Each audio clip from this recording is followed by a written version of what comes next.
جهان نیوز درنو لیدونکو السلام علیکم. ستړي مشئ. د ملي جمهوریت غورځنګ مشر محسن داوړ په ټولنیزو رسنیو کې ټولو افغانانو ته د اسیا جام سیالیو کې د افغانستان د اتلولۍ مبارکي ورکړه. هغه په خپل پیغامونو کې د افغان لوبډلې د زړورتیا او قوي هوډ ستاینه کړې چې د یاد جام له ګټلو څخه ډیر ارزښت لري. داوړ په خپل پیغام کې لیکلي افغانستان مبارک شه. د اسیا اتلانو ستاسو قوي هوډ او لوی حوصله د دې جام له ګټلو هم ډیر لوړ او روښانه دي.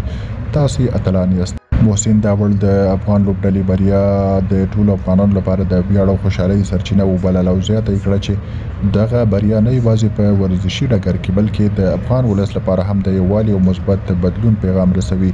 نوموړي ویل چې د افغانستان د کرکټ لوبډلې دا بریا به په نړیواله کچه د افغانستان مثبت تصویر وړاندې کړي او دغه هیواد د ځوانانو لپاره باید د یو روښانه راتلونکي الهام وي.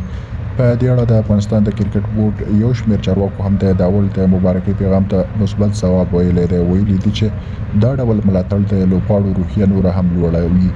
افغان کرکټ بورډ ویلي چې په ورزشي ډګر کې د دې بریا له امله د افغانستان نوم په نړیواله کچه وځلیده او دا د ټولو افغانانو لپاره د ویاړ ځای دی. همدارنګه د کرکټ ځینې نړیوال مبصرین هم د افغان لوبډلې د وړتیا او مهارت ستاینه کوي او یادونه کوي چې په دې سیالیو کې افغان لوبډلې یو قوي او مسلکي لوبډله ثابته کړه.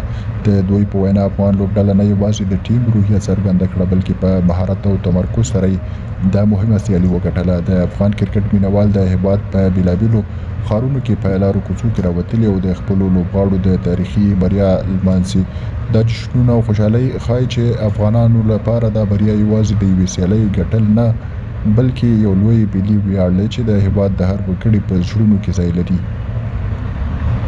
درنو لیدونکو له ملتیا مو مننه. ښه وخت شي.